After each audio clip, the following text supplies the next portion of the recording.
Well, just hours after we got a ton of clarification info from Lewitt and JPEG, Deely comes through with another huge information dump on Kanye's recent album developments that seems to shed a ton of light on why things have been relatively quiet. Deely dropped a ton of info and really expanded what we currently know about Vultures, so let's go through all of it and break everything down. Really quick, before we get into the video, I'm running a giveaway for a brand new stem player with Donda 2 preloaded. All you have to do is go follow my Twitter and retweet the giveaway announcement to be entered, and the link will be in the description of this video.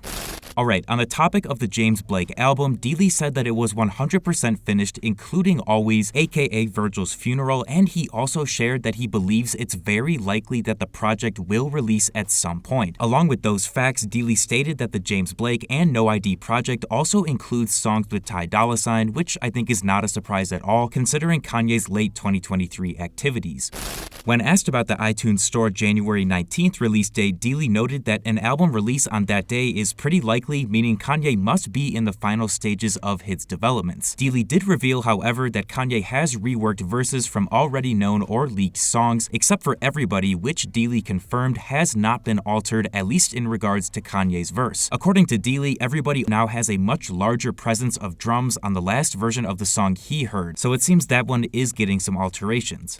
When talking about the overall sound themes of Kanye's current projects, Deely said that Vultures Volume 1 is mostly house genre songs, Volume 2 is meant to be experimental/trippy, while the solo album is sample-based, along with Freddie's project that Kanye is working on with The Alchemist. Speaking of all these albums, apparently Kanye wants all of his current in-progress projects to be completely finished and ready to drop back-to-back, according to Deely. This would likely include both Vultures volumes, his solo album, Cardi's album, Freddie's album, and maybe even a future project as well. Speaking of Kanye and Freddie, Deely talked about one specific unheard collaborative song between them that also features inclusion from Westside Gunn of Griselda. Deely said that this song samples Say a Little Prayer by Aretha Franklin and that the snip he heard sounded like Abstract Mind State production.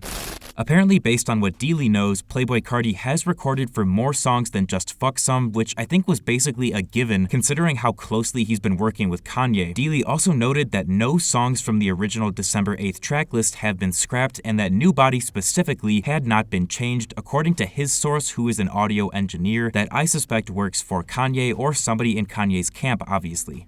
Finally, the last few important tidbits, Deely said that Bad Bunny recorded for the album, likely besides just his vocals being used on Drunk with Kodak Black. Deely also noted that Kanye is making use of songs that date back to early 2023 following the InfoWars incident, and that he's not changed his verse on Back to Me either. Deely also mentioned that there's a Vulture song sampling Tuscan Leather by Drake, and that supposedly Kanye revisited Pablo from Donda 2 to finish up the song 3 days ago. This one is kind of fishy, we aren't quite sure what Deely meant, so take that especially with a grain of salt for right now. Alright, well, I think that just about does it for everything important that Deely revealed in his second info dump in the last couple days. The fact that we have so many people providing information in this time when Kanye and Ty are basically silent is a godsend for continuing the rollout hype. Thank you guys so much for watching. If you enjoyed, feel free to leave a like and subscribe to my channel for more videos like this, and let me know down in the comments if you think this second Deely dump was better than the first one.